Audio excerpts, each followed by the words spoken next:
Ettevõtte elujõulisuse rakenduses näed oma ettevõtte elujõudu. Kas see on kõrge või madal ja millele tuleks tähelepanu pöörata, et oma äri arendada? Vaatame, kuidas seda kasutada. Esmalt tuleb sisse logida eesti.ee keskkonda ettevõtjana ja liikuda rakendusse. Kui ettevõte on esitanud igal aastal korralikult oma majandusaruandeid, jooksevad kõik andmed siia, mille pealt arvutab AI lahendus välja elujõulisuse indeksi. Ja nagu näha, siis siin ongi erinevad mõõdikud, mis annavad ülevaate ettevõtte majanduslikust olukorrast. Esiteks näed sa koondhinnet oma ettevõttele.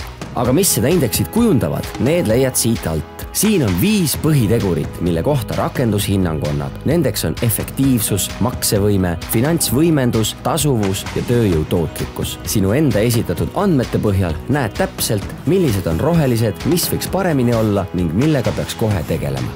Tänu sissevaatele mõistad paremini, mida need näitajad tähendavad. Nii saad selgema pildi oma ettevõtte hetkeolukorrast. Samuti saad siit ka soovitusi, kuidas ettevõtte olukorda parandada.